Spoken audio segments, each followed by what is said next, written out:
अनेकदा त्यांच्या वक्तव्याने त्यांना अडचणीत आणले हे सुद्धा आपण पाहिलेलं आहे. पण बोलायचं तर बोलायचं, काही काम एखादं करायचं तर बेधडकपणाने करायचं, बेलाशकपणाने करायचं. याचं कारण त्यांच्या मनात कुठे पाप नसायचं.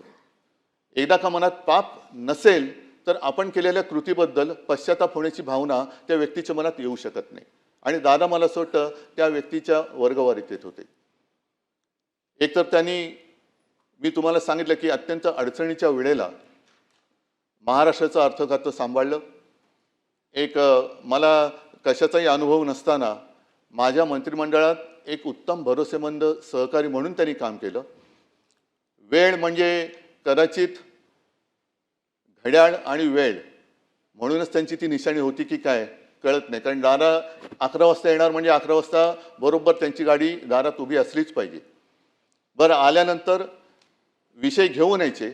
ते विषय झाल्यानंतर फाफट पसारा जास्त न करता काम झालं का बरं सीएम साहेब मी निघतो. मंत्रिमंडळात सुद्धा मी प्रत्येक वेळेला बघितलेलं आहे कागदं असतात पसरलेली, पण दादांच्या समोरचं टेबल हे व्यवस्थित सगळ्या गोष्टी काटकोनात असायच्या. त्यांचं पेन असेल, त्यांचे कागद असतील, हे काटकोनात असायचे. आणि हे मी का सांगतोय आवर्जून, कारण ही सवय शिवसेना प्रमुखांना सुद्धा होती. आणि त्यांच्याबद्दल म्हणजे शिवसेना प्रमुखांबद्दल प्रमोद नवलकर जे बोलले होते ते मला या निमित्ताने आठवते की माणूस कसा शिस्तीचा असतो. तर म्हणजे तुम्हाला असं वाटेल की विषय काय आणि बोलतायत काय, पण काटकोनामध्ये सगळ्या गोष्टी असणं, सगळ्या गोष्टी स्वच्छ पाहिजे. एखादी गोष्ट जरा तिरकी तारपी असली का ते व्यवस्थित लावली गेली पाहिजे. ही एकदा शिस्त लागली का मग कारभार सुद्धा त्या शिस्तीने केला जातो.